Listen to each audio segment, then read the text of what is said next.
Halika nga ritong babae ka. Masasaktan ka talaga sa aking haliparot ka eh. Bakit po, inay? Nagtatanong ka pang lintik ka? Bakit naririto ka pa? Hindi ba sinabi ko sa'yong huwag kang magpapaabot ng 3:00 ng madaling araw dito sa bahay? Kailangan ikaw ang mauna sa pwesto para hindi ka mawala ng mga suki. Bakit pa ang tigas ng ulo mo? Tama na po, inay. Parang awa niyo na. Hindi po ba't parang masyado pang maaga? Madilim po sa daan. Saka marami pong inutos sa akin ng itay eh. Kararating lang po kasi niya. Napakatanga mo talagang babae ka. Lagi mo nalang inuubos ang pasensya ko sa katangahan mo. Hindi ba't kabilin-bilinan ko sa'yo mula pa kagabi na kailangan pagpatak ng 3:00 ng madaling araw marami ka nang maibebentang mga isda? Kakapusin tayo sa pagbili ng yelo para sa mga isda kung ganyang papatay-patay ka. Panigurado pinagtatawanan na tayo ni Trinidad. Pero inay, mabait naman po si Aling Trinidad. Bakit po ba galit na galit kayo sa kanya? Aba, talagang inuubos mo ang pasensya ko, no? Ipinagtatanggol mo pa ang walang yang yon? Ha? Malutong na sampalang ibinigay ni Aling Cora sa kaawa-awang si Susan. Sa kanilang kusina ay madalas siyang bugbugin ng kanyang ina kahit sa konting pagkakamali lang. Tama na po, inay. Hindi ko na po uulitin. Susundin ko na ang gusto niyo. Tila bingi si Aling Cora sa pakiusap ni Susan dito na tigilan na ang pananakit sa kanya. Mas lalong sumidhi ang galit nito nang makitang hindi na niya halos iniinda ang sakit. Kaya naman, hindi pa ito nasiyahan ay kumuha pa ito ng sinturon. Hinawakan ang kanyang buhok at sinabunutan siya nito ng matindi. Itiningala ni Aling Cora ang kanyang mukha saka ginumos ang kanyang labi hanggang sa dumugo. Yan ang nababagay sa'yo nang magtanda kang babae ka. Nakakainis ka na. Nakakasawa na ang pagmumukha mo. Nakikiusap ako, inay. Tama na po. Aray ko. Paulit-ulit kitang sasampalin nang magtanda kang babae ka. Wala ka silbi. Ang dapat sa'yo ay hindi pa kainin ng ilang araw. Akala ni Susan hanggang sa pagsampal lang sa mukha niya ang gagawin ng ina. Laking gulat niya nang bigla nitong ipulupot ang sinturon sa kamay nito at walang awa siyang hinagupit sa kanyang likuran. Ina, bakit niyo ba ako sinasaktan ng ganito? Anak niyo ako pero bakit parang hayop ang trato niyo sa akin? Aba at sumasagot ka pa ha? Ha? Aray ko, inay! Tama na po! Ginagawa ko naman ang lahat para lang hindi kayo magalit sa akin. Tinalikuran ko ang malaking pagkakataon na sana ay makapag-aral ako para sa inyo. Pero ano, hindi pa rin kayo naging masaya. Aba at talagang ang kapal na mukha mong sumagot-sagot sa akin, ha? Baka nakakalimutan mo hanggat nasa poder kita. Wala kang karapatang magreklamo. Wala ka rin karapatang isumbat sa akin na hindi ka nakapag-aaral. Kasalanan mo yan. Bobo ka kasi! Bakit, inay? Kung naging matalino ba ako, pag-aaralin niyo ba ako ni Itay? Hindi naman po, di ba? Mas mahalaga sa inyo ang negosyo ninyo kaysa sa akin na anak ninyo. Oo, mahalaga sa akin ang negosyo ko dahil dyan tayo kumukuha ng pang-araw-araw nating pangangailangan. Kailangan kong pagtiisan ng pagiging makupad mo para lang may maipalamon ako sa'yo sa inyong dalawa ng batugan mong ama. Kung mag-demand ka, akala mo malaki ang pakinabang mo sa akin. Kung pwede lang na magsauli ng anak, abay, matagal ko nang ginawa. Ibinalik na lang sana kita sa matris ko para naman mawala ka na sa buhay ko. Ang kaso hindi dahil nga dumating ka sa buhay ko. Ako rin, inay. Ilang beses kong hiniling sa Diyos na sana hindi na lang kayong naging ina ko. Sana hindi na lang ako sinilang sa mundo para maging anak ninyo. Magmula nang magkaisip ako, hindi ko naramdamang minahal ninyo ako bilang anak ninyo. At kung bibigyan ako ng pangalawang pagkakataon, hihilingin ko na sana hindi ikaw ang ina ko. Abat, ang hihilingin kong maging ina ay yung umiiyak kapag nasasaktan ako. Nalulungkot kapag may mga pasa ako sa katawan. At sa tuwing may mga sugat ako, kaya niyang yakapin ako at ipadamang siya ang ina ko. Pero ngayon, Ikaw na mismong ina ko ang nagbibigay ng pasa at sugat sa katawan ko. Anong klase kayong ina? Wala kayong kwenta. Ah, ganon ha? Hindi na nga nakapagtimpi sa galit si Aling Cora. Sinugod nito si Susan at walang awang pinagsasampal siya ng ina, dahilan para malugmok siya sa sahig. Sa pangalawang pagkakataon, sumabog na nga ng tuluyan ng galit ng may 45 taong gulang na si Aling Cora.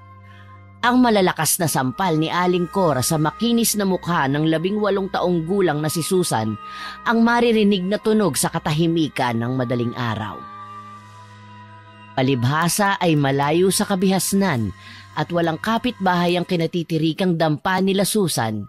Walang nakakarinig sa malalakas na sigawan ng mag-ina sa kusina ng kanilang tahanan. Marahang itinulak ni Susan ang palad sa sahig para makaupo ng tuwid. Saka hinaplos ang sariling pisngi na tinamaan ng matigas na palad ng kanyang ina. Bumalong ang luha at lumanda sa nag-iinit niyang pisngi. Ano pang tinutunga-tunga nga mo dyan? Tumayo ka na at umalis ka na sa harapan ko. Magtinda ka na sa palengke at baka hindi ako makapagtimpi mapatay lang kita. Umaalingaw-ngaw ang malakas na boses ng kanyang ina, habang hawak nito ang sinturong ipinangpalo sa kanyang katawan. Dahan-dahang napatayo si Susan bago tumingin sa nakapamewang na ina. Naniningkit ang mga mata nito sa galit. Siguraduhin mo lang na mauubos mo ang aking mga isda dahil kung hindi, malilintikan ka ulit sa akin. At sisiguraduhin kong makakalbo ka na sa gagawin ko. Opo, inay.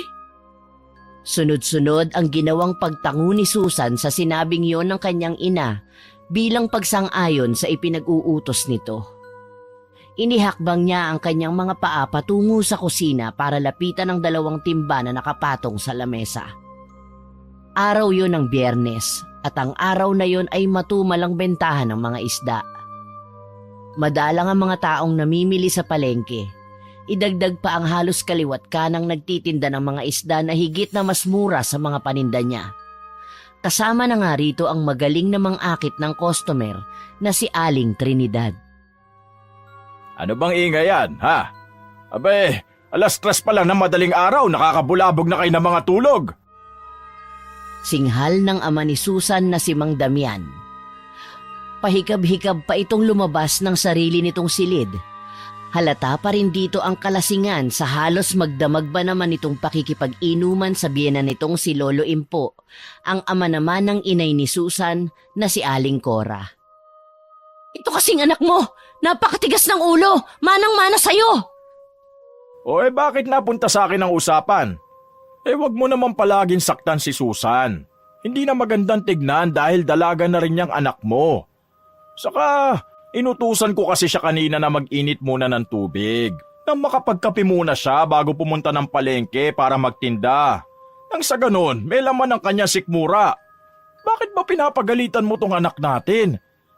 Dapat ikaw ang gumagawa niyan dahil ikaw ang ina. Oo nga, dalaga na yung anak mo pero ang utak paslit pa rin. Aba, kailan matututo yan? Kapag patay na ako? Itinulak pa ng hintuturo ni Aling Cora ang sintido ng nakatayo pa rin na si Susan. Pasigok-sigok ito sa pag-iyak habang nakatungo. Ang sabihin mo, wala ka lang talagang pagmamahal sa anak mo. Wala kang kaamor-amor kay Susan dahil nabubuhay ka pa rin sa nakaraan. Huwag mo ako simulan ng pag-aaway, Damian. Si Susan ang pinag-uusapan natin dito, hindi ang pagiging ina ko. Ikaw itong wala ng ibang inaatupag kundi alak. Mag-isip ka rin naman ng ibang hanap buhay nang hindi na ako nagkakaganito. Kung makapuna ka, akala mo malaki ang nagagawa mo sa pamilyang ito. Aba, hindi rin naman makapal ang pagmumukha mo, ano? Ikaw itong makapal ang mukha Bakit hindi ikaw ang magtinda ng mga isda riyan sa palengke? Tutal, ikaw naman ang palaging magaling. Pesteng buhay to, oo. Magsama kayo ng anak mo.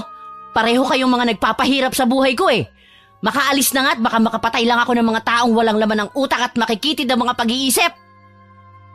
Pagkatapos magsalita ni Aling Cora ay padabog itong umalis ng kanilang bahay. Naiwan na lang si Susan na humahagulgol ng iyak habang tinatanaw ang papalayong ina. Hala, kumilos ka na anak. Huwag mo nang hintayin na makabalik pa yung nanay mo at masaktan ka uli.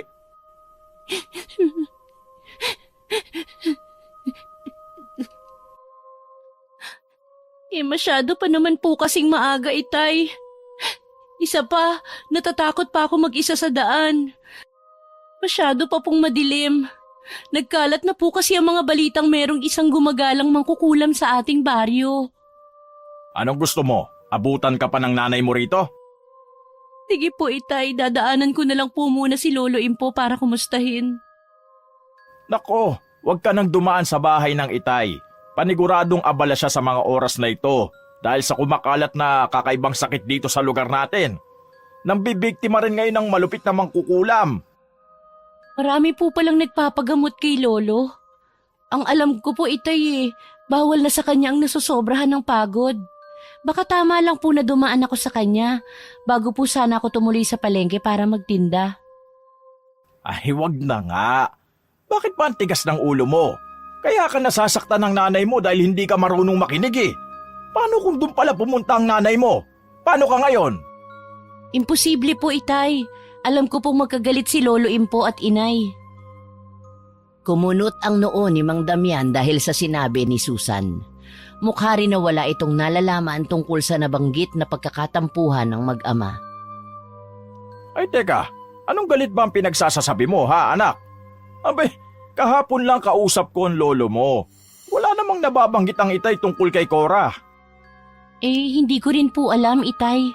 Saka hindi ko na po talaga nakikitang nag-uusap sila ni inay.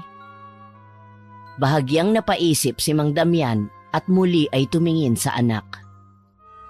Ay baka dahil doon kaya akala mo magkagalit ang nanay mo at ang lolo Impo mo. Kaya nga, huwag ka na muna pumunta ron ha. Delikado sa panahon ngayon, baka madamay ka. Madamay po saan, itay? Wala naman po sigurong masamang mangyayari sa akin kung sakali pong bisitahin ko ang lolo. Kuwan kasi, hindi mo ba alam kung anong kumakalat na suliranin dito sa ating baryo?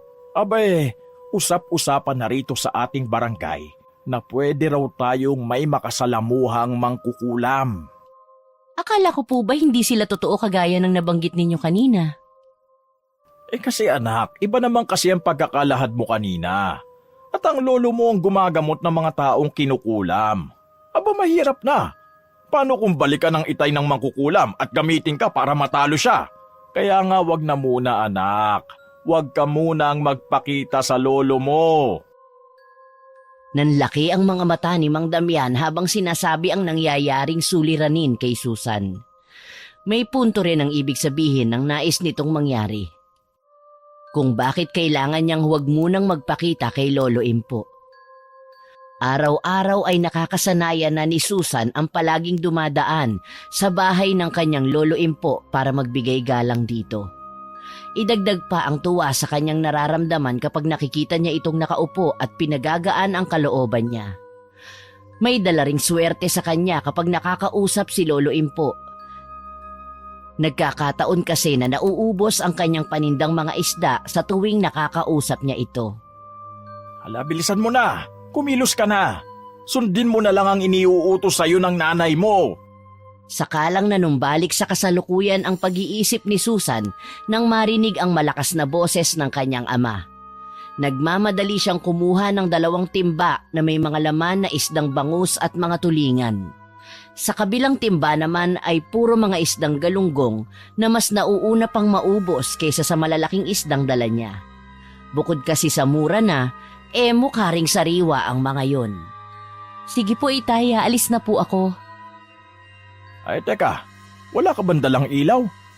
Ang mabuti pa, dalin mo na tong gasera ko. Ilang oras na lang din naman ang hihintayin ko at magliliwanag na rin ang buong paligid. Iniabot ni Mang Damian ang lumang gasera sa anak. Salamat po, itay. O ambilin ko ha, huwag ka munang dumalaw sa lolo mo. Mas makabubuting dumiretso ka na sa palengke.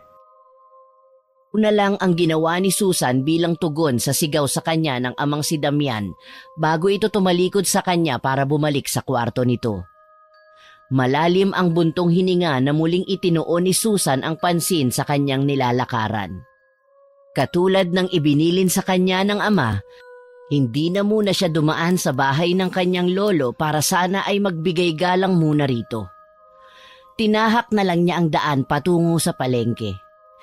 May mga nakakasabay na rin siyang mga tao na maagang pumupunta sa talipapa para makapamili ng mga paninda o di kaya ay maagang magbukas ng kanilang mga tindahan. May mga ilang tao na bahagyang umiiwas sa kanya at bumibilis ang paraan nila ng paglalakad. Ang ama naman niyang si Mang Damian ay isang bangkero at mas madalas ay mangingisda. Nakikihuli lang ito sa lambat at ang mahuhuli nitong mga isda ay siya naman niyang inilalako sa palengke. Katulad ng mga isdang daladala niya ngayon. Malapit sila sa dagat kaya hindi mahirap sa kanila ang umangkat ng mga paninda sa iba kung walang nahuhuli ang kanyang ama. Si Aling Cora naman ay mas madalas taong bahay lang. Madalas din itong nasa kapitbahay at kung minsan gabi na ito umuuwi. Katwiran nito ay naririyan naman daw siya para maghanap buhay para sa kanilang pamilya. Pagkadating sa pwesto ni Susan sa palengke ay humahangos na sinalubong siya ng may 48 taong gulang na si Aling Trinidad. Maganda pa rin ito at simple lang manamit. Mabait ito sa kanya at kapag nauunang nauubos ang paninda nitong isda, ay tinutulungan siya ng ginang para magtinda hanggang sa maubos nila yon. Ibinaba ni Susan ang mga dalang timba saka humarap kay Aling Trinidad. Naku, Ineng, hindi ka dapat naririto. Abay, pagkaalis mo kahapon hinahanap ka ni Rodrigo.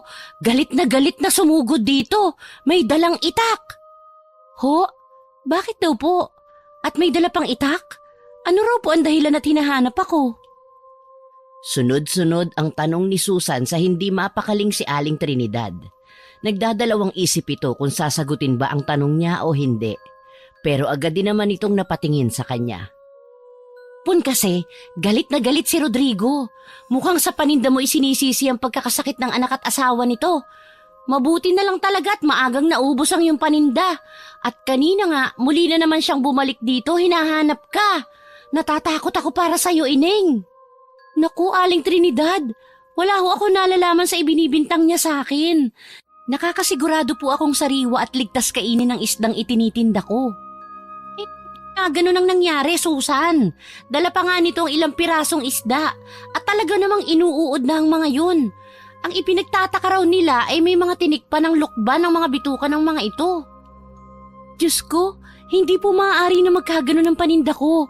Hindi po ba't nakita nyo rin kung gaano kalilinis ang mga isda? Kutob ko nga gusto ka lang nilang siraan.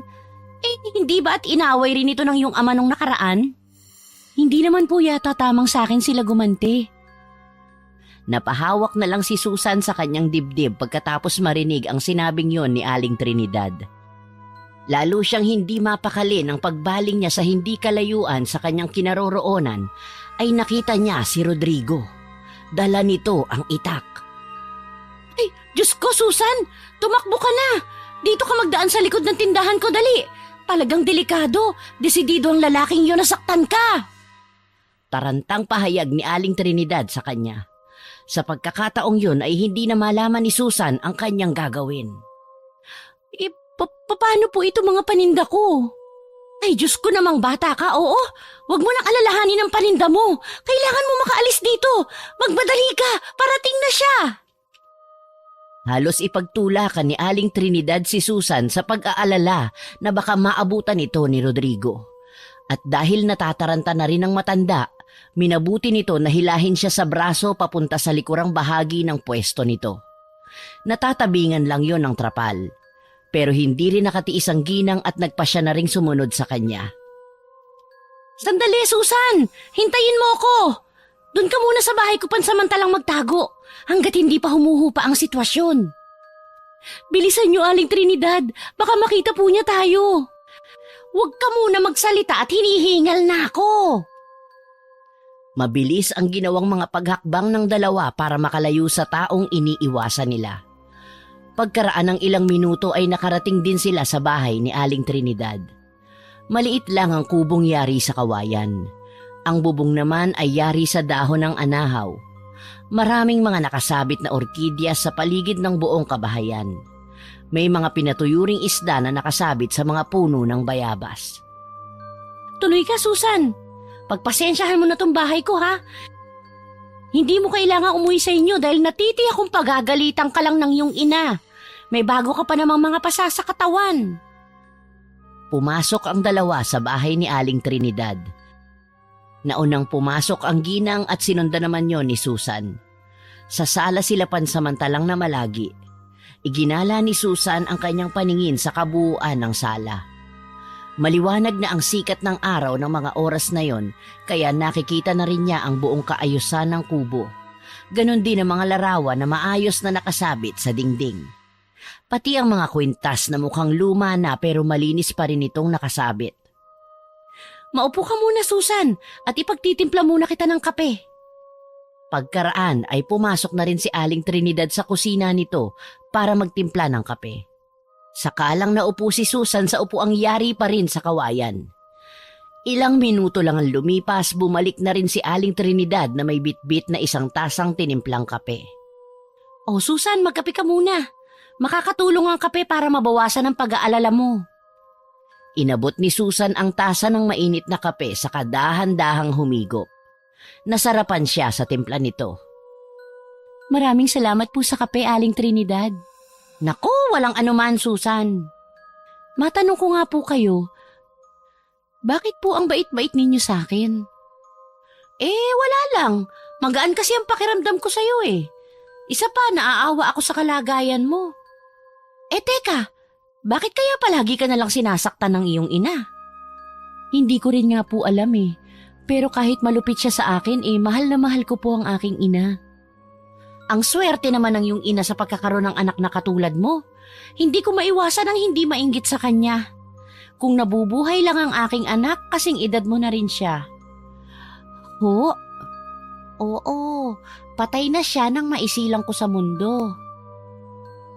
Kung ganun po, Aling Trinidad, mag-isa na lang po kayo sa buhay?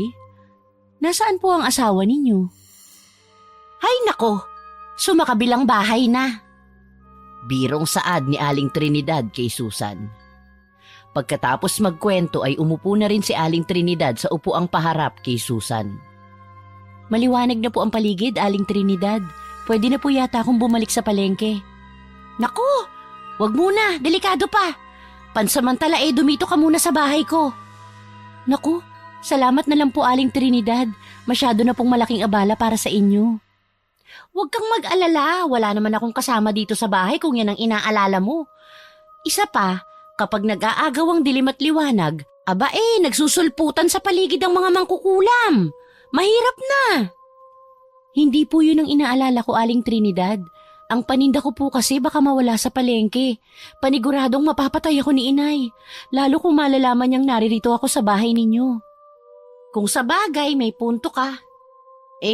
Tara at ihahatid na kita kahit hanggang Sangangdaan lang.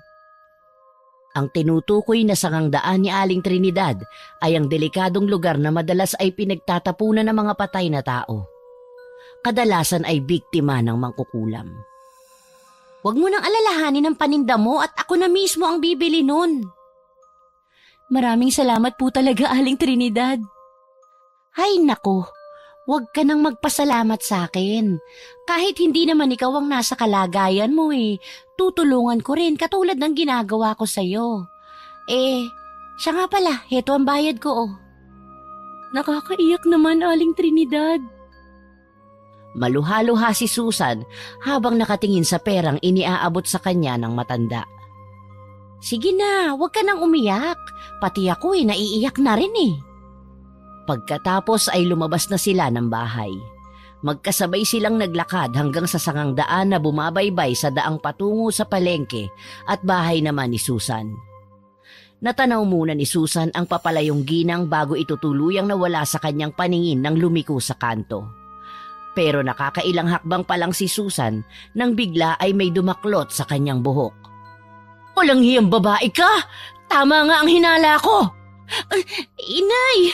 Nasasaktan po ako, bitawan ninyo ang buhok ko! Walang ano-ano'y narinig ni Susan ang tinig ni Aling Trinidad. Bitiwan mo siya! Boses ni Aling Trinidad. Gulat naman ang naramdaman ni Susan nang makita si Aling Trinidad na nakatayo sa likuran ng ina. Binitiwan naman ng kanyang ina ang buhok niya at matapang na hinarap si Aling Trinidad. Kumusta? Matagal na panahon din ang lumipas. Pero wala ka pa ring pagbabago. Pati anak mo sinasaktan mo. At kailan ka pa nagkaroon ng karapatang pigilan ako sa aking ginagawa? Palibhasa kasi mahilig kang makialam ng buhay ng may buhay. Nakikialam ako dahil hindi na tama ang ginagawa mo sa anak mo. Alam mo bang delikado ang buhay ni Susan? Wala akong pakialam. Palibhasa kasi maitim ang hasang mo. Aba at sinusubukan mo ko, ha?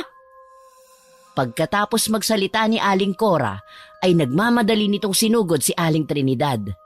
Wala nang nagawa si Susan para pigilan ang kanyang ina. Kitang-kita niyang sinabunutan nito ang buhok ni Aling Trinidad. Nagpambuno ang dalawa at nagpagulong-gulong sa lupa, kasabay ng palitan ng maaanghang na mga salita na para bang may iba pang dahilan kung bakit nag-aaway ang mga ito. Hanggang sa makuha na rin ang atensyon ng ibang mga taong naroroon. Nagsipaglapitan ang mga ito at pinagtatawanan ang komosyong kanilang nasasaksihan. Ang iba naman ay nagpupustahan pa na parang may mga manok na nagsasabong. Tama na po, inay! Huwag niyo pong saktan si Aling Trinidad! Pero ayaw magpaawat ni Aling Cora sa pagsabunot sa napapailalim na si Aling Trinidad. Niyakap ni Susan ang bewang ng kanyang ina para mailayo sa pagkakadaga nito kay Aling Trinidad, pero talagang malakas ang ina. Ang iba namang nakikiusyoso sa kaguluhang nagaganap ay walang gustong umawat sa dalawa. Patuloy sila sa ginagawang pagpusta sa dalawang babaeng nag-aaway. Matagal na ako nagtitimpi sa pakikialam mo sa buhay ko. Palibhasa, inggitera ka. Ikaw ang inggitera. Nang malaman mong kumuha ko ng pwesto sa palengke, kumuha ka rin ng pwesto. Katapat pa ng tindahan ko. Ang kapal naman ang mukha mo. Kung hindi ka naiinggit sa buhay ko, bakit pati ang anak ko pinakikialaman mo? Dahil hindi na tama ang ginagawa mo sa anak mo. Makabangon lang ako dito, kakalbuhin ko talaga yung ulo mo. Kahit kailan hindi ka mananalo sa akin. Walang hiya kang babae ka. Patuloy ang pagsasabunutan ng dalawang babae. At sa pagkakataong yun, dumating naman sina Lolo Impo at si Mang Damian. Kapwa humahangos na dumiretso ang mga ito sa pag-awat sa dalawa. Pinagtulungan nilang paghiwalayin ang dalawang babaeng nag-aaway sa gitna ng kalsada. Halos mapunit ang damit ni Aling Trinidad sa mahigpit na pagkakakapit ni Aling Cora. Habang si Aling Trinidad naman ay nakabawi rin at naipulupot nito sa braso ang mahabang buhok ng katunggali. Napaghiwalay lang ang dalawa ng pwersahang yakapin ni Mang Damian ang bewang ni Aling Trinidad, imbis na ang hawakan nito ay ang nagwawala pa ring asawa. At nang tumigil na si Aling Cora sa pagwawala, sakalang bumitiw sa pagkakasabunot si Aling Trinidad sa buhok nito. Sakalang din bumitiw sa pagkakayakap sa bewang ni Aling Trinidad ang nabibiglang si Mang Damian. Walang hiya ka, Damian! Talagang umawat ka sa babaeng yan? Tumigil ka na! Nakakahiya ka! Ang babaw ng dahilan mo para manakit ka ng tao! Lalong nagwala si Aling Trinidad sa sinabing yon ni Mang Lalong nagwala si Aling Cora sa sinabing yon ni Mang Damian. Habang ang braso naman ni Susan ay nakayakap din sa bewang ng nagwawalang ina. Pinalis ng ina ang kanyang braso sa bewang nito sa kalumingon sa kanya. Sinampal siya nito ng ubod ng lakas. Tarantada kang babae ka! Traidor ka! Bakit po? Alam mong galit na galit ako sa babaeng yan, pero heto ka at nakikita ng dalawa kong mga mata na magkasama kayo kanina. Pumunta ako ng palengke at wala ka ron. Iniwan mo ang paninda mo para sumama sa babaeng yan. Halos mangibabaw ang malakas na boses ni Aling Cora habang kausap nito si Susan. Pasensya na po, inay. Natakot po ako kanina nang sabihin sa akin ni Aling Trinidad na galit sa akin si Mang Rodrigo. May dala po siyang itak. Ang totoo po niyan, tinulungan ako ni Aling Trinidad. Wala akong pakialam! Hindi ko gustong makita na magkasama kayo ng babaeng yan. Naiintindihan mo? Ano po bang masama kung sumama ako at makipag-usap ako kay Aling Trinidad? Wala siyang ginagawang masama sa akin. Kung tutuusin, mas may kwentang tao pa siya kesa sa inyo. Halos umikot ang ulo ni Susan sa lakas ng sampal na muling pinadapo ni Aling Cora sa pisngi niya.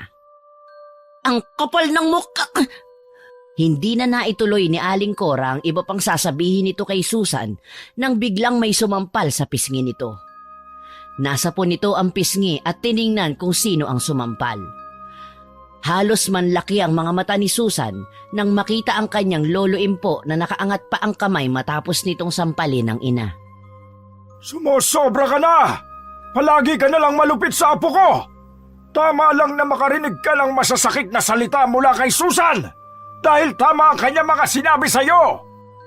Lolo, tama na po. Hayaan mo ko, apo! Hindi ko na kayang makitang nahihirapan ka ng ganito sa sarili mong ina! Pinagsisisihan ko ang araw na minahal kita, Cora, bilang kaisa-isa kong anak! Huwag kayong makialam dito, Itay. Alam ninyo kung ano ang nararamdaman ko. Tumigil ka! Huwag mong palabasin na ako masama rito! Kung hindi mo kayang mahalin ang apo ko, mas makabubuting sa akin muna siya tumira. Mamuhay ka ng mag-isa dahil yun ang nararapat. Tama si Itay, Cora. Hindi ko na rin kayang matagalan ang mga pananakit mo sa anak natin. Ganun ba? Sige, magkampihan kayo. Magsama-sama kayo. Naku, dapat lang yan sa'yo. Isa ka pa. Alam kong ikaw ang mangkukulam dito. Sinabotahe mo ang paninda ko para ikaw ang lumabas na mabuting tao sa paningin ng anak ko, sa paningin ng asawa ko. Maghintay ka lang, patutunayan kung nagkamali silang lahat. Masama ka! Pagkatapos duru-duruin ni Aling Cora si Aling Trinidad, ay mabilis na itong tumalikod paalis. Malalaki ang mga hakbang na lumayo ito sa kanila para umuwi sa kanilang tahanan. Sakalang bumagsak ang mga luha ni Susan na kanina pa niya pinipigilan nang makaalis na ang kanyang ina. Parang pinipiga ang puso niya sa pagtalikod na yon ng kanyang ina. Kaya nilapitan na lang siya ni Aling Trinidad, saka niyakap siya ng mahigpit. Lalong napahagulgol ng iyak si Susan nang maramdaman ang mahigpit na yakap ni Aling Trinidad. Pasensya ka na kung umabot kami sa pag-aaway ng iyong ina. Hindi ko na sana kayo lalapitan kanina pero nakita kong sinasaktan ka, kaya nagmadali akong lapitan kayo. Maraming salamat po, Aling Trinidad, sa mga tulong ninyo sa akin. Iniangat ni Susan ang paningin sa mukha ni Aling Trinidad, saka siya kumawala sa pagkakayakap dito at pinahid ang mga luhang lumandas sa kanyang pisngi. Huwag ka na munang magpakita sa palengke katulad ng sinabi ni Lolo Impo sa'yo kanina. Mas makabubuting doon ka na muna pansamantalang tumira sa kanya. Tama si Trinidad, Susan. Susundan ko na muna ang iyong ina. Baka kung anong maisipan niyang gawin. Makabubuting nasa tabi niya ako palagi. Tayo na, apo ko. Para magumot ko na rin ang mga sugat mo. Hinawakan ni Lolo Impo si Susan. Sa pagkabigla niya ay uminit ang braso ng matanda nang mahawakan siya nito. Hindi naman napansin ni Lolo Impo ang kakaiba niyang naramdaman.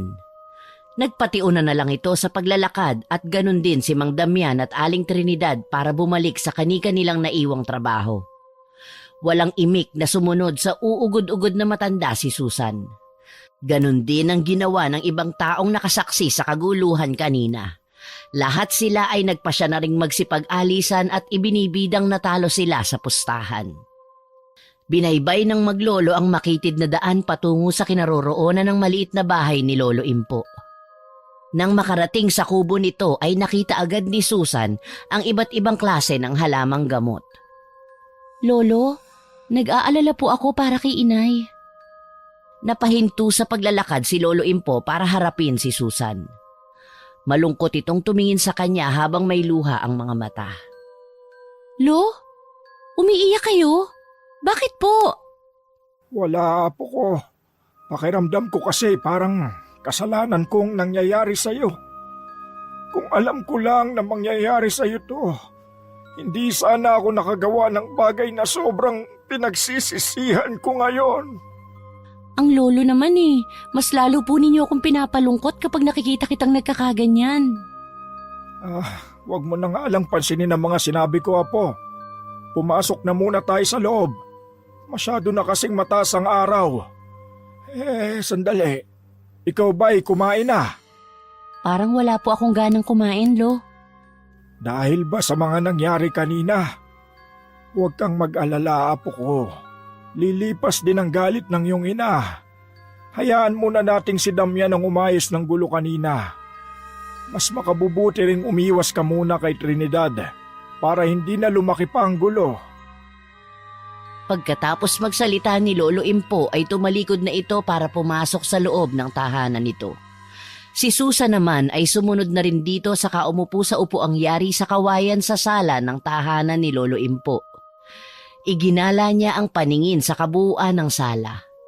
Napansin niyang walang anumang larawan ang nakasabit sa dingding maliban sa mga pangontra sa mga mangkukulam na karaniwang ginagamit nito para mapagaling ang mga pasyente. May mga pulseras na yari sa bungo ng butiki, pinatuyong buto ng kobra at kahit ang bahay ng pagong. Pumasok lang saglit si Lolo Impo sa maliit nitong silid. Pagkaraan ng ilang segundo ay muli itong lumabas sa kwarto. Napatayo si Susan nang mapansin ang hawak nito. Isang pulseras na yari sa pinatuyong bungo ng isda. Kakaiba yon at nakakahalinang tingnan dahil may mga pakintab pa sa bawat butas ng bungo. Lumapit si Lolo Impo kay Susan. Lolo, para saan po yan? Pangontra ito, Apo ko. Laban sa mga malulupit na mangkukulam na gumagala sa baryo natin ngayon. Akin ang kamay mo at ako mismo ang magsusot nito sa iyo. Iniabot ni Susan ang kanyang kamay sa matanda habang nakabuka ang pulseras para isuot sa kanya. Bakit po kailangan magsuot ako nito, Lolo? Para iadya ka sa kapahamakan o panganib. Natatakot akong ikaw ang gantihan ng mga natatalo kong mangkukulam. Ayokong gamitin kanila para magsilbing pain sa akin. Sa pamamagitan mo, Susan, maaari silang magtagumpay sa mga binabalak nilang gawin laban sa akin. Bakit, Lolo? Totoo po ba talagang may mangkukulam? Oo, Apo. Pagkatapos maisuot kay Susan ang pulseras ay umupo si Lolo Impo sa upuang malapit kay Susan. Sakalang napansin ng dalaga na kanina pa pala siya nakatayo. Kaya naman umupo na rin siya katabi ng inuupo ang silya ng matanda. Patingin na mga sugat mo, Apo. Naririto pala sa bulsa ko ang panggamot. Iaabot sana ni Susan ang kanyang kamay sa matanda pero agad din niyang binawi yon nang maalala ang kakaibang nangyari kanina. Ayos lang po ako, Lolo. Natatakot po kasi ako sa sinasabi ninyong mangkukulam. Traidor kasi sila kung lumaban. Isa lang na uri ng mangkukulam ang kinatatakutan ko sa ngayon. Yon ay ang mga burolto. Isang uri ng mangkukulam na pumapatay ng tao gamit ang tinik ng lukban. Diyos ko, Lo! Baka pumapahama kayo! Huwag kang mag-alala sa akin, Apo. Hanggat nasa akin ang medalyon kong ito, walang mangyayari sa aking masama. Inilabas ni Lolo Impo ang suot-suot nitong kwintas. Kulay pula yun na mayroong butas sa gitna. Hinubad yon ng matanda para ipakita kay Susan. Pero bigla siyang napaso nang mahawakan ng medalyon ng matanda. Naihagis niya yun sa sahig. Nagtataka namang pinulot yon ng matanda at madilim ang paninging pinakatitigan siya nito ng matiim. Lo, bakit po mainit ang pendant ng kwintas niyo? Nagtataka rin nga ako, Apo. Bakit napaso ka sa kwintas ko? Alam mo bang isa sa kapangyarihang tinataglay ng suot kong medalyon ay ang kakayahan niyang malaman kung anong klaseng nilalang ka o kung may mangkukulam sa paligid? Nagsipagtayuan ang mga balahibong pusa sa katawan ni Susan nang marinig ang dahilan ng pag-iinit ng kanyang kamay. Pinagmasdan niya ang Lolo Impo niya habang ibinabalik ang medalyon sa leeg nito. Napansin din niya ang biglang pagpula ng mga mata ni Lolo Impo. Bigla po akong kinabahan, Lolo. Natatakot po ako sa naging reaksyon ng katawan ko sa medalyon niyo. Alumpihit naman sa pagkakaupo ang matanda habang malikot ang mga matang nagpalipat-lipat ang tingin nito sa napasong palad niya at sa hawak nitong medalyon. Nakapagtataka talagang hindi mo mahawakan ng medalyon. Pero nagawa mong suotin ang pulseras na ibinigay ko sa'yo. Tapatin niyo na ako, Lolo. Kahit po ako naguguluhan din sa naging reaksyon ng katawan ko sa pangontra niyo. Umiinit kasi ang aking medalyon kapag ang hawak nito ay nasa ilalim ng itim na kapangyarihan. At kapag matagal na ang iyong pagkakahawak dito, posibleng matunaw ka at manganib ang buhay mo. Mayroon kang bakas na galing sa isang mangkukulam o dugo ng isang matapang na albularyo. Po! Gimbal na napaatras sa kanyang pagkakaupo si Susan. Sinasabi niyo po ba, Lolo, na isa akong mangkukulam? Kahit na kailan ay hindi pa nagkakamali ang aking medalyon na po. Ang ipinagtataka ko lang ay naisuot ko naman sa iyo ang pangontra. Nangangahulugang hindi pa rin tiyak kung bakit umiinit sa iyo ang kwintas. O di kaya nahawakan ka ng isang malupit na mangkukulam. Paano po kayo nakakatiyak, Lolo? Dahil naiwan sa palad mo ang bakas ng aking medalyon. Pinagmasdang mabuti ni Susan ang kanyang palad. Naroroon nga ang bakas ng medalyon. Posibleng sa akin po bumalik ang kulam sa mga taong napapagaling ninyo. Dahil sa akin ipinasa ang bakas ng mangkukulam? Hindi pa ako nakatitiyak, apo ko. Isa lang ang malinaw sa akin ngayon. Kailangan kong itigil ang panggagamot ko. Dahil sa sandaling mapagaling ko ang aking mga pasyente, maaring ikaw ang makakaramdam ng mga pahirap na aking gagawin. Patawarin mo ako, apo ko. Nahuli ako sa pagprotekta sa iyo. Napayukong napaluha na lang ang matanda sa mga natuklasan nito. Yumuyog-yog ang mga balikat nito. Gustuhin mang hawakan ni Susan ang balikat ng matanda ay hindi niya magawa. Nakuyom na lang niya ang kamao sa ere at malungkot na nakatingin dito. Maya-maya ay biglang napaangat ng tingin si Lolo Impo sa mukha ni Susan dahil sa naisip nito bigla. Tama! Kung ganun, isa sa mga taong naroroon sa lugar kung saan nag-away ang iyong ina at si Trinidad, kasama natin ang mangkukulam. Isang malupit na mangkukulam! Pero sino po sa kanila, Lolo? Marami pong tao ang naroroon kanina. Kahit ako ay naguguluhan din, apo ko. Huwag mo munang hubarin ang pulseras hanggat hindi ako nakatitiyak sa kaligtasan mo. Ngayon lang ako natakot ng ganito. As nga sa mukha ng may 62 taong gulang na si Lolo Impo ang sobrang takot. Naging balisa din ito sa pagkakaupo. Diyos ko, apo ko. Ngayon alam ko nang ginagamit kang kasangkapan para maisakatuparan ng mangkukulam ang mga masama niyang binabalak laban sa akin. Kung ganun po, Lolo, nasa panganib din ang itay at ang inay? Tama ka. Pero katulad ng sinabi ko kanina, hindi pa ako nakatitiyak sa kutob ko. Ang ikinatatakot ko ay yung mas dumami pa mga taong nagpapagamot sa akin. Baka makalimot ako at masaktan ka ng dahil sa akin.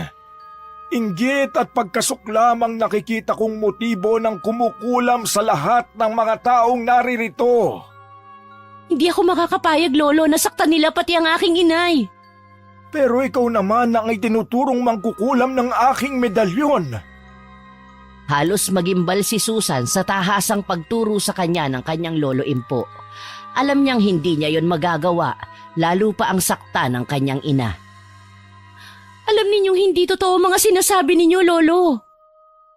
Patawarin mo ako po sa mga nasabi ko. Malakas ang kutob kong inililigaw ako ng mangkukulam. Parang batid niya ang aking kapangyarihan. Mas makabubuti sigurong dumito ka muna. Opo, Lolo. Gusto ko mangako kayo sa akin na hindi po ninyo pababayaan ng inay. Salamat, apo ko. Kahit naging malupit sa iyo ang aking anak, siya pa rin palang inaalala mo. Pagkatapos magsalita ni Lolo Impo ay nagpaalam ito na mahihiga raw muna dahil masyadong napagod sa paglalakad. Habang si Susan naman ay tahimik na napaupo sa bangko at pinagmamasdang mabuti ang bungo ng isdang nakapalamuti sa pulseras na nasa braso niya. Malalim na buntong hininga ang pinakawala ni Susan habang nakamasid pa rin sa suot niyang pulseras. Pagkaraan ng ilang minutong pag-iisip, nagulantang naman siya ng sunod-sunod na pagtawag ni Mang Damian sa labas ng bahay ni Lolo Impo. Mabilis na tinungo ni Susan ang bintana para silipin ng ama. Sakto namang mabilis na itong umakyat sa hagdan para makapasok sa loob ng bahay. Ang itay, naririyan ba? Oo po, itay. Nasa kwarto po niya. Nagtatakang nakatitig sa itsura ng ama si Susan. Butil-butil ang pawis nito, hinihingal at namumutla. Mukhang galing ito sa pagtakbo para lang makarating agad sa bahay ng kanyang lolo. Bakit po, itay? May masama po bang nangyari? Humugot muna ng malalim na hininga si Mang Damian bago humihingal pa rin na sumagot kay Susan. Mayroon, anak. Nadatnan ko ang iyong inang namumutla at nanghihina. Walang tigil ang pagtagas ng dugo mula sa kanyang sinapupunan. Natutop ni Susan ang sariling bibig nang marinig ang sinabi ng kanyang ama. Diyos ko! Ang inay! Kaya ako napasugod dito ay para sunduin ang itay. Kailangan niya ng albularyo. Sino? Sino nangangailangan ng albularyo? Nakasilip sa nakaawang na kurtina ng silid nito si Lolo Impo. Itay, kailangan ko po ang tulong ninyo. Si Cora, dinudugo. Abay, imposibleng mangyari yon. Ang alam ko sa dinudugo naagasan o di kaya naman ay buntis.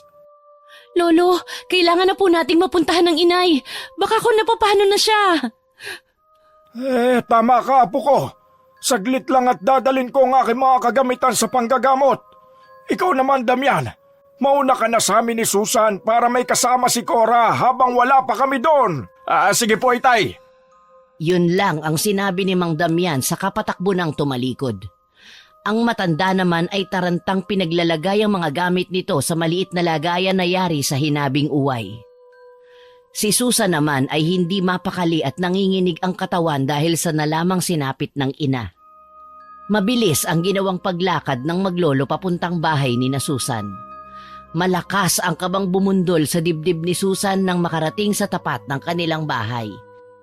Nagmamadali namang nagpatiuna ang matanda sa pag-akyat ng hagdan patungo sa loob.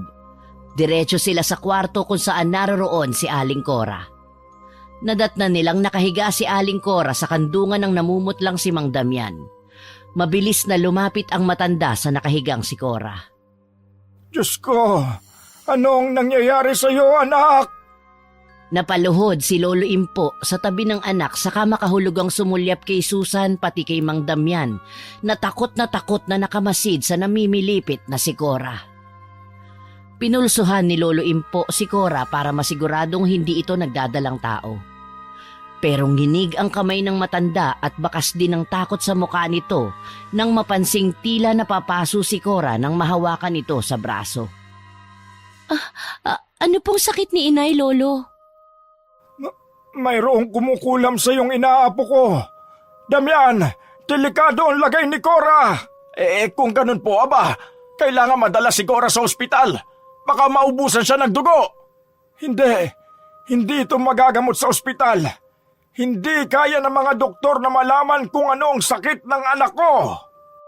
Lolo, gawin niyo po ang lahat, magamot lang ang inay. Nakikiusap po ako. Tulungan niyo po siya. Sa pagkakataong yun ay noon lang tumindi ang nararamdamang takot sa dibdib ni Susan. Sobra siyang nag-aalala para sa ina, kaya napahagulgol na lang si Susan sa labis na kabang bumundol sa kanyang dibdib. Tigilan mo nga ang kadramahan mo, ha, Susan? Nakakairita ka! Matapang pa ring manalita si Aling Cora sa kabila ng iniinda nitong sakit. Tumigil ka na ng kahibangan mo, Cora. Huwag kang masyadong manhid at bulag sa pagmamahal na ipinapakita sa iyo ng anak mo. Ano ba talagang sakit ko? Malapit na ba akong mamatay? Diyos ko, inay, huwag po kayo magsasalita ng ganyan. Hindi ko hahayaang mangyari yun sa iyo. Ang mangkukulam na tinutukoy ko ay ang malupit na burolto. Isang uri ng mangkukulam na may matinding emosyon. Ang tingin niya sa mga tao ay kalaban. Ang hindi ko lang maintindihan ay bakit ikaw pa, Cora, ang binibiktima? Natigilan ang tatlo sa seryosong pahayag na yon ni Lolo Impo. Ano po bang ibig niyong sabihin, Lolo? Hindi ako ang makagagamot kay Cora, kundi isang salamangkerong kayang lumaban sa kapangyarihan ng isang burulto. Hindi po pamilyar sa akin ang inyong sinabi, Itay. Ang burulto ay ang mangkukulam na gumagamit ng tinik ng lukban para itusok sa kakaiba nitong kagamitan. Imbis na karayom na itutusok sa manika, ang mangkukulam na ito ay gumagamit ng katawan ng sariwang isda. Sa kaso ni Cora, ginamitan siya ng isdang binutasan ng tiyan para tumagas ang dugo. Hindi pumapatay ang mga burulto, pero pahihirapan kanila hanggang sa ikaw na mismo ang magdesisyong kumitil ng iyong sariling buhay dahil hindi mo na matatagalan ang matinding sakit na nararanasan.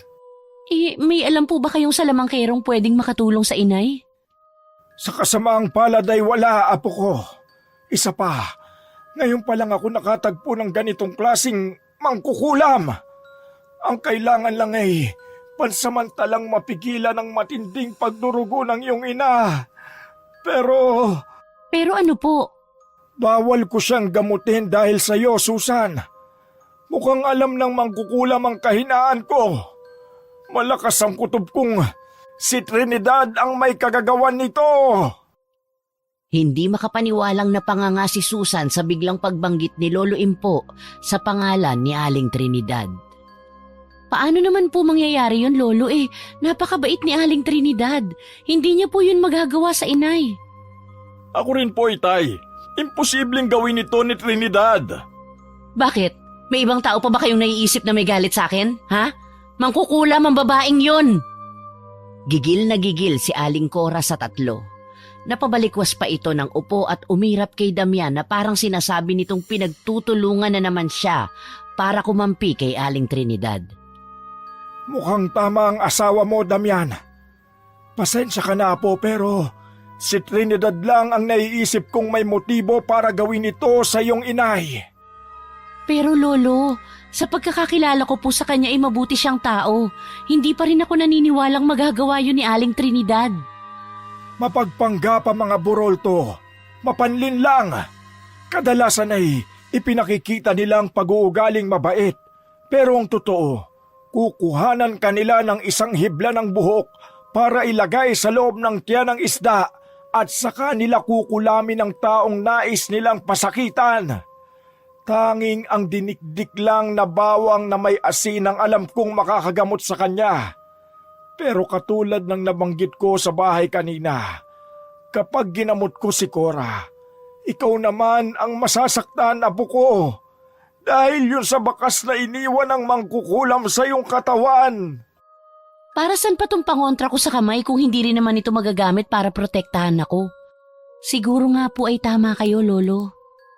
Ngayon, ipagtatanggol mo pa rin ba ang walang hiyang babaeng yun? Siya lang ang humawak sa'yo. Siya lang ang nasa bunutan ko kanina. Kung ganun, Lolo, gamutin na ninyo ang inay. Huwag niyo na ho akong alalahanin. Hindi maaari, apo ko. Mapapahama ka. Itay, sinasabi ba ninyo na mas mahalaga pa sa inyo ang babaeng yan kesa sa akin na anak ninyo? Alam mong pareho kayong mahalaga sa akin, Cora. Pero sa inyong dalawa ay si Susan ang mas manganganib. Kahit dito man lang makabayad ako sa mga kasalanang nagawa ko sa kanya at sa pagmamalupit mo sa batang yan. Napatayo sa labis na galit si Aling Cora nang ipahayag ng matanda ang pagpapahalaga nito kay Susan. Tila nawala ang iniinda nitong sakit at masamang tinapunan ng tingin ang nakatayong si Susan. Pupuntahan ko po si Aling Trinidad. Kakausapin ko po siya. Huminahon ka, anak. Mas makabubuting wag na muna nating palalain ang sitwasyon. Hayaan natin na ang lolo mo ang magdesisyon sa bagay na ito. Sige, ako na lang ang kakausap sa kanya. Ano po bang motibo ni Aling Trinidad para gawin ito, Lolo? Makahulog ang nagkatinginan ng tatlo sa tanong ni Susan. Si Lolo Impo ang agad na nakabawi at inakay sa labas ng silid ni Cora ang dalaga Pagkatapos ay pinaupo sa sala at malungkot na naupo paharap sa kanya. Siguro panahon na para malaman mo ang buong katotohanan at kung bakit gano'n na lang ang galit ni Cora kay Trinidad. Kung tutusin ay walang karapatang magalit si Cora sa dating kaibigan niyang si Trinidad. Hindi makapaniwala si Susan sa kanyang mga narinig. Ang ibig niyo pong sabihin, dating magkaibigan ng inay at si Aling Trinidad? Paano pong humantong sa ganito ang relasyon ng dalawa? Nagkataon na iisang lalaki lang ang minahal ng dalawang magkaibigan. Yon ay ang iyong amang si Damian. Magkasintahan noon si Trinidad at si Damian nang mabuntis ni Damian si Cora. Ang dating magkasintahan sana na noon ay malapit ng ikasal ay nagkaroon ng lamat dahil sa pangaagaw ni Cora kay Trinidad. Pinakasalan ng iyong ama si Cora habang si Trinidad ay naiwang mag-isa na hindi alam na buntis din ito kay Damian. Diyos ko! Sabay po silang nabuntis? Ganun na nga, apo ko. At hindi yun matanggap ni Trinidad dahil siya naman talaga ang nauna sa puso ni Damian. Alam kong hanggang ngayon ay may pagtingin pa rin si Damian kay Trinidad at yun ang hindi rin matanggap ni Cora. Sa parehong araw, magkasabay na nagsilang ang magkaibigan ng sanggol na babae. Sa nakalulungkot na pagkakataon, patay ang isinilang na anak ni Trinidad at isinisi niya yon sa iyong mga magulang. Kaya siguro naisipan itong kulamin ng iyong ina. Pero matagal na po yun. Bakit ngayon lang siya gumaganti? Hindi ko rin alam, apo. Patawarin mo ko, anak. Hindi ko alam kung paano ko hihingi ng tawad sa lahat ng pagkakamaling nagawa ko kay Trinidad. Kaya hindi ko siya masisi kung bakit humantong siya sa ganito.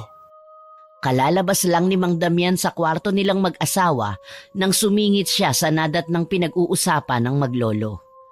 Magsasalita pa sana sila nang mula sa labas ay nakarinig sila ng sunod-sunod na pagsigaw ng lalaki. Si Rodrigo ang tumatawag sa atin. Ano kaya ang sadya nito? Sinilip ni Damian sa bintana ang lalaki sa labas. Pero gano'n na lang ang panghihilakbot na kanyang naramdaman nang bigla itong pumasok sa kanilang bahay. Nagwawala ang lalaki habang may dalang itak, pilit na sumusugod kay Susan at pinagbibintangan siyang mangkukulam. Alam ninyong hindi ako mangkukulam, nagkakamali kayo! Wala pa ring tigil sa pagwasiwas ng itak sa ere si Mang Rodrigo. Galit na galit ito kay Susan. Mabuti na lang at naagaw yon ng kanyang ama. Umalis ka rito! Kung hindi ay mapipilitan akong itaga sa iyo ang hawak kong itak na ikaw mismo ang may dala! Anong kaguluhan yan? Wika ni Aling Cora sa nagkakagulong mga lalaki. Nanlalaki ang mga matang napatingin si Rodrigo sa gawin ng ina ni Susan. Halos mataranta ito sa takot nang makita si Aling Cora. Tumakbo ito palabas ng bahay at nagsisigaw. Nakita siguro ng lalaki ang mga dugong nasa suot na saya ng kanyang ina, kaya gano'n na lang ang takot nito. Hindi ka na muna sana lumabas, anak! Alam kong hindi ninyo ako magagamot, kaya ano pang silbi kung mananatili lamang ako sa aking silid?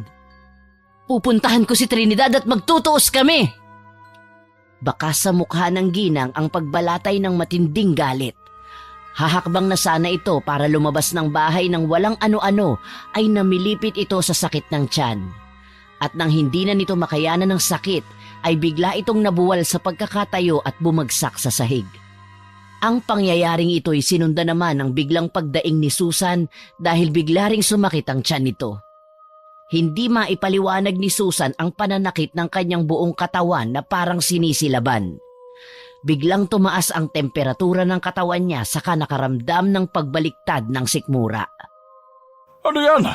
Ano ang mga yan?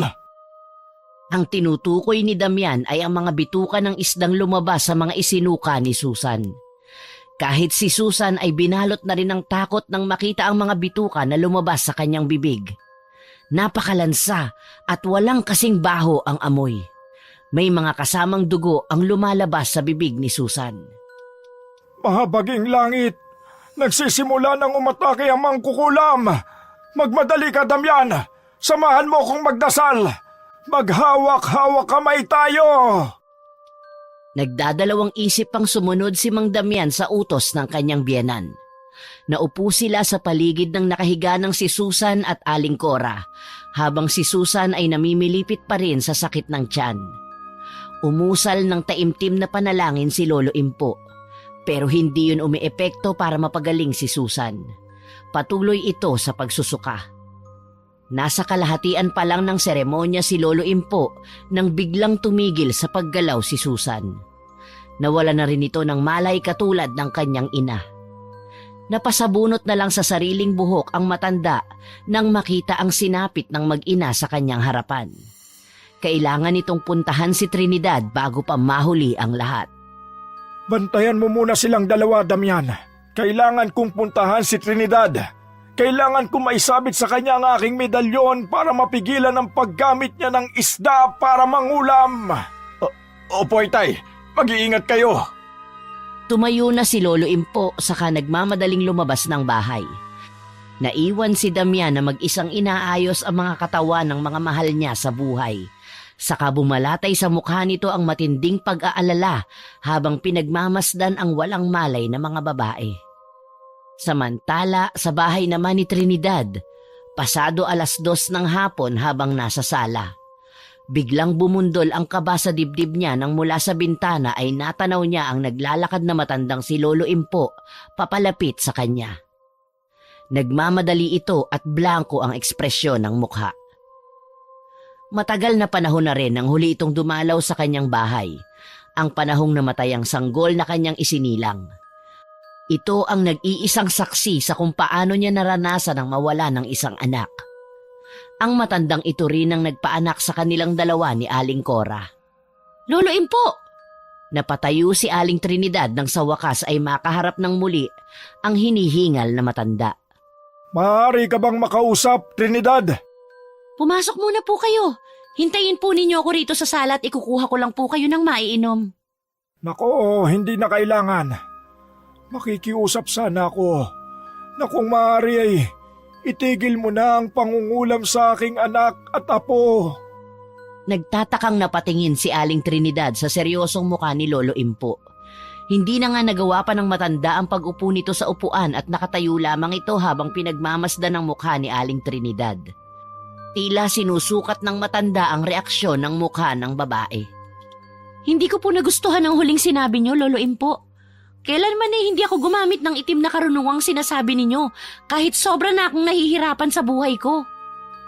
Nang hihinang napasalampak ng upo si Aling Trinidad sa bangkong nakaharap sa nakatayo pa rin na matanda. Hindi ko alam kung paano ko ito sasabihin sa iyo. Pero ang aking apo at si Cora ay kapwa mga walang malay ngayon dahil sa taong kumulam sa kanila at... At ako ang pinaghihinalaan ninyong kumukulam sa kanilang dalawa? Sandali lang ho Hindi ho ako kasing sama ng iniisip ninyo. Alam ninyo yan. Hindi ko magagawa ang sinasabi ninyo. Alam nyo kung gaano ko pinapahalagahan si Susan. At kahit napupuot ako sa inyong anak, kailanman ay hindi ko sila magagawang saktan. Patawarin mo ko. Pero ikaw lang ang may matinding motibo para gawin yon sa aking anak. Huwag ka nang magpanggap pa. Kung iinsultuhin nyo lang ako sa loob ng pamamahay ko, makakaalis na kayo. Kaya kong patunayan na malinis ang budhi ko. Baka nakakalimutan ninyong ako ang totoong biktima rito. Ako ang nagparaya para sa kaligayahan ng mga agaw ninyong anak. At dahil sa kapabayaan ninyo, namatay ang aking anak. Siguro nga sinadya ninyo nang tuluyang mapa sa kamay ng anak ninyo si Damian. Kaya nga ikaw ang naisip kong gagawa noon. Dahil sa kaapihan mo kaya gumaganti ka ngayon. Kaya nakikiusap ako. Itigil mo na ang pananakit sa anak ko. Napahagulgol na lang ng iyak si Aling Trinidad sa paratang na yon ng matanda. Muling sumariwa ang alaalang naungkat sa kanyang isipan kung gaano siya nasaktan sa pagtataksil ng kaibigan at ni Damian sa kanya. Kaya kong patunayan sa inyo na hindi ako kumukulam sa kanila. Napaunat sa pagkakaupo si Aling Trinidad. Pagkatapos ay tumayo at sinalubong ng masamang tingin ang natatauhang si Lolo Impo. Kahit hindi ako isang mangkukulam o albularyo, kaya kong hawakan ang inyong suot na medalyon nang hindi napapaso. Itinaas nga ni Aling Trinidad ang kanyang kamay para hawakan ang medalyon ng matanda. Pero imbes na mapaso, nakakakita siya ng isang lihim. Malaking kasalanan na ginawa ng matanda sa kanya. Ang hindi alam ni Lolo Impo, si Trinidad ang pinakamahusay na salamangkera laban sa mga mangkukulam na burolto.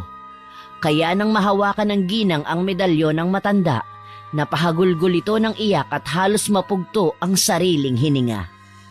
Napasalampak ito sa sahig at napahawak sa sariling dibdib. Dahil ang kakayahan ni Aling Trinidad ay muling nanumbalik. Anong nangyayari sa'yo? Nag-aalalang napatunghay si Lolo Impo sa halos sumisigaw na si Trinidad. Sakto rin ang pagdating ni Mang Damian para ibalitang nagkamalay na sina Susan at Cora. Nagpalipat-lipat ang tingin ng kadarating pa lang na si Mang Damian sa dalawang tao na magkaharap habang damang-dama sa boses ni Trinidad ang sakit. Kampon kayo ng kadiliman! Paano niyo ito nagawa sa akin, Lolo Impo? Bakit? Sa mga sandaling yun ay napatayo na si Trinidad para kwelyuhan ang matanda. Inawat lang ito ni Mang Damian. Ano bang nangyayari sa'yo para saktan mo ang itay? Isa rin ako sa mga humintong salamangkera. At nang mahawakan ko ang medalyon na suot ni Lolo Impo, nakita ko! Nakita ko! Sabihin mo, Trinidad! Nagpupumilit si Lolo Impo kahit baka sa boses nito ang sobrang takot at pag-aalala. Dalhin ninyo ako kay Cora at ihaharap ko sa inyo ang tunay na mangkukulam. Ang buroltong hinahanap ninyo ay nasa inyong bahay, Lolo Impo. At kung hindi kayo naniniwala, sasamahan ko kayo. Pakaladkad na hinila ni Aling Trinidad si Lolo Impo. Maging ito ay hindi makapagsalita. Bago lumabas ng bahay, kinuha nito sa halamang orkidyas ang isang kwintas na yari sa isang sanga ng kahoy.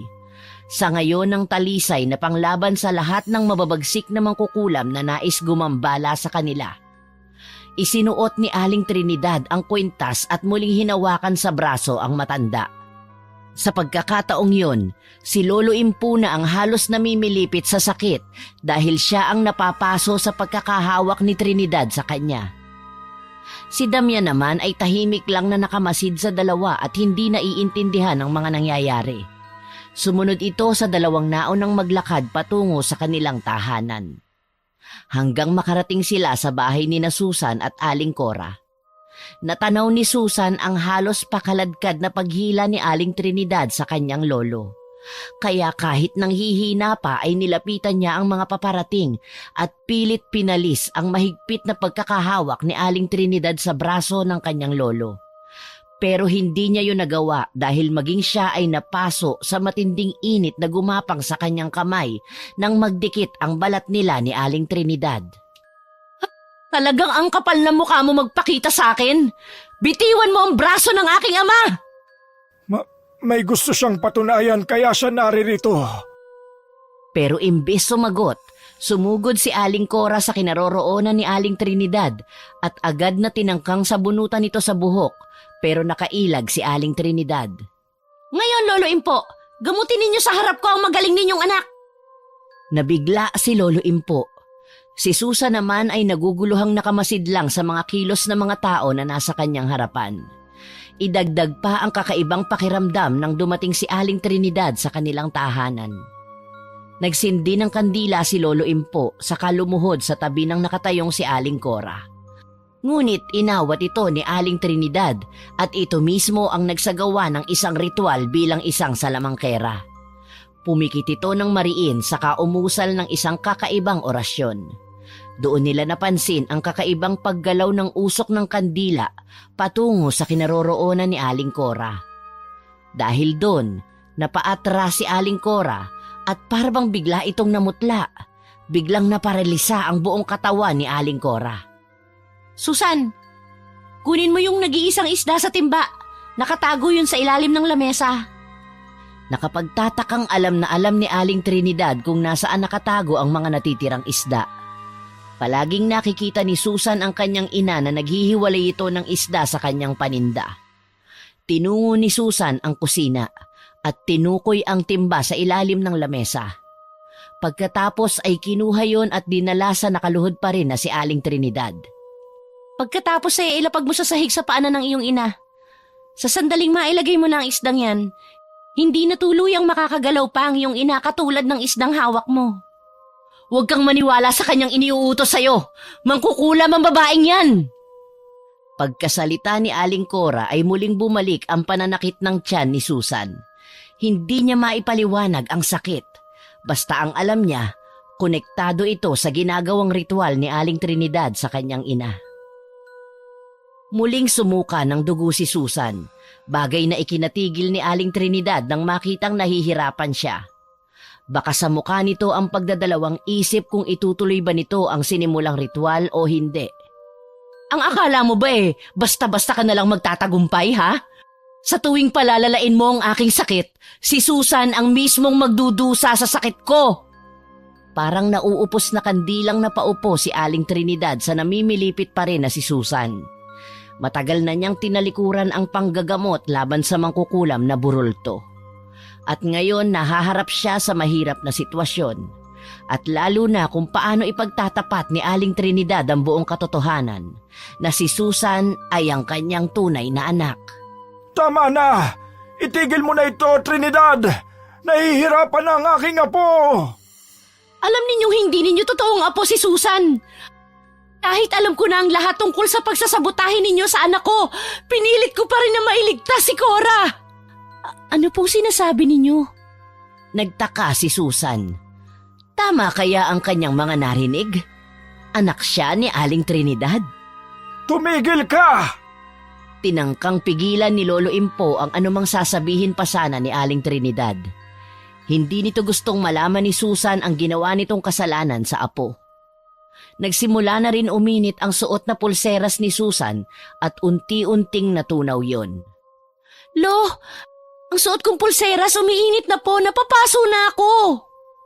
Mabilis na nilapitan ni Damian si Susan para hubarin ang suot na pulseras ng dalaga.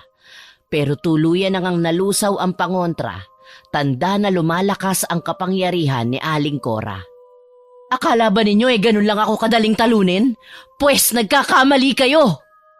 Pagkasalita ni Aling Cora ay nagbago ang itsura nito. Pumula ang mata, humaba ang mga kuko, humaba rin ang buhok at ang ngipin ay naging katulad ng sa isda. Paano ka naging isang burolto? Kung ganun, nagawa mong saktan si Susan. Hindi ko alam na hahantong ka sa ganito kahit ginawa ko ang lahat para sa'yo. Lumayas ka sa harapan ko, tanda! Magkasama tayo sa pagpaplano. Akala ba ninyo basta-basta ko nalang matatanggap ang anak ni na Damian at Trinidad? Ang gusto ko, hindi sila maging masaya. Akin lang si Damian! Maging ang boses ni Aling Cora ay nag-iba na rin. Lumakas ang hangin at namatay ang sindi ng kandila. Tumindi rin ang kilabot na nararamdaman ni Susan nang makita sa malapitan ang pagbabagong anyo ni Aling Cora. Ang itsura nito ay isang nakakatakot na mangkukulam. Inulam niya ang kanyang sarili para palabasin na ako ang may gawa nito sa kanya. Lolo Impo, ninakaw ninyong dalawa ang aking anak para ipalit sa namatay ninyong tunay na apo. Masahol ba kayo sa demonyo? Maluha-luha sa galit na nararamdaman si Aling Trinidad. Tumayo ito at tumingin kay Susan. Tila nagkakaintindihang napahagulgol na rin sa iyak ang dalaga at humarap din ang kanyang Lolo Impo. Totoo po ba, Lolo? Totoo ba ang mga narinig ko? Kaya pala hindi ako minahal ng walang kwenta ninyong anak.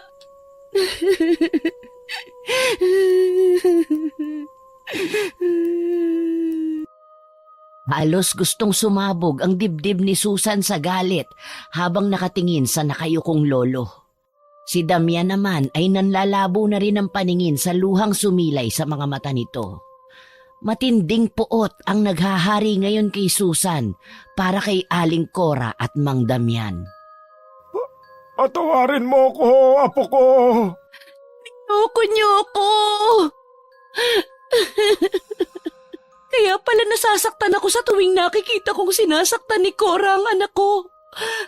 Anak natin, Damian, si Susan. At ito ang naging bunga ng pagtataksil mo sa akin. Huwag na kayong magdrama. Manood na lang kayo sa ipakikita ko kung paano ko unti-unting dudurugin ang katawan ng anak ninyo. Hindi naman pwedeng ang anak ko lang ang namatay.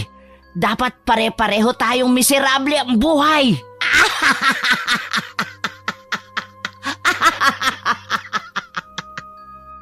Pumailan lang ang malakas na tawa ni Aling Cora habang dinadampot muli ang isdang nakalapag sa sahig.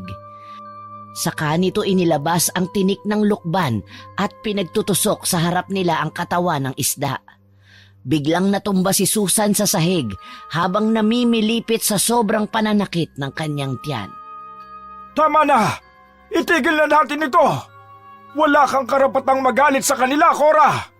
Ikaw mismo ang pumili sa buhay mo. Huwag mong isisi sa kanila ang pagkawala ng iyong anak. Kasalanan mo rin ang nangyari. Ang anak mo ang naging kapalit ng itim na karunungang tinataglay mo ngayon. Nakikiusap ako, Cora. Umiiyak na nakaluhod sa harapan ng anak si Lolo Impo. Hindi makapaniwala si Lolo na ito ang naging bunga ng pagkonsinti niya sa kagustuhan ng anak. Tumigil ka na, Cora! Talaga bang wala nang natitirang pagmamahal dyan sa puso mo? Kahit para kay Susan lang? Hindi pa ba sapat ang mga pagpapahirap mo sa kanya? Hindi ka pa ba masaya na nagtagumpay ka na sa pag-angkin mo sa akin sa babaeng una kong minahal? Itigil na natin ito at huwag mo nang pahirapan ang mga sarili natin! Anga! Isa kang malaking hangal! Ngayon pa ba na nasa kamay ko na ang tagumpay? Katuparan sa pinapangarap ko ang mawala sa landas natin ang mag-inang yan! Mariing itinuro ni Aling Cora ang mag-inang Aling Trinidad at Susan. Kahit kailan na hindi pa nagtagumpay ang masama sa mabuti. Oo, ako na ang masama. Si Trinidad ang mabuti. Alam mo ba kung gaano ko pinagtiisan ng araw-araw na nakikita ko ang pagmumukha mo? Ha? Patawad sa inyo, Trinidad, Susan, lalo na sa'yo, Damian. Itatama ko ang nagawa kong pagkakamali. Pero sa ngayon, kailangan nating mapigilan si Cora sa binabalak niyang gawin kay Susan. Hindi ganun kadaling magpatawad at hindi ko nahahayaang masaktan muli ang aking anak. Mas lalong nataranta si na Aling Trinidad nang sa pangalawang pagkakataon, muling sumuka ng dugo si Susan. Nabuwal ito sa kinatatayuan at habol ang sariling hininga. Halos manglumo si Aling Trinidad nang makita ang paghihirap ni Susan. Ramdam na ramdam naman ni Susan ang pagtusok-tusok sa kanyang balat. Pasimpleng umikot si Lolo Impo sa likuran ni Aling Cora. Hindi yun napapansin ng ginang dahil abala ito sa pagtusok ng tinik ng lukban sa katawan ng isda. Nang makatiyak si Lolo Impo sa perpektong pagkakataon, dito na niya hinubad ang medalyon at isinabit sa lieg ng anak. Doon na lumabas ang totoong anyo ni Aling Cora. At pagkatapos ay bigla na itong nagbalik sa dating anyo nito.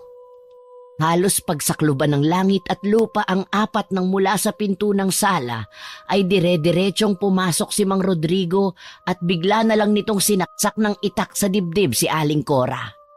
2 kamay ang ipinantulak sa itak at isinagad yun ni Rodrigo hanggang sa lumampas sa katawan ni Aling Cora. Inay! Kay lakas ng sigaw na yon ni Susan. Mabilis ang pangyayaring nakatakbo rin patakas si Mang Rodrigo. Bumagsak ang katawan ni Aling Cora sa sahig, sa kandungan mismo ni Aling Trinidad. Si Susan naman ay gumapang sa kinaroroonan ni Aling Cora.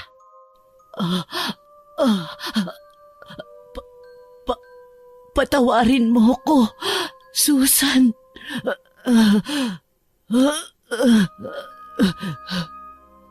Sa gitna ng paghabol ni Aling Cora sa sarili niyang hininga, ay umiiyak itong humingi ng tawad kay Susan.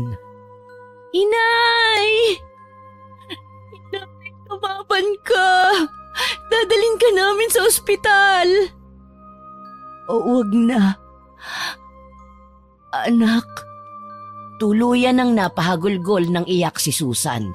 Ito kasi ang kauna-unahang pagkakataon na narinig niya ang salitang anak mula kay Aling Cora. Kahit na kailan, hindi ako nagtanim ng sama ng loob sa iyo, Cora. Bukas palad kong tinanggap ang katotohanang hindi kami nararapat sa isa't isa ni Damian. Pinatawad kita kahit masakit sa aking kalooban. Pinagtaksilan mo ko. Kayo ni Damian ang nagkasala sa akin. Bakit kailangan ako ang magdusa? Bakit ako ang ginagantihan mo? Pero ngayon nakikiusap akong mabuhay ka. Hindi ka mamamatay, Cora. Kaibigan kita.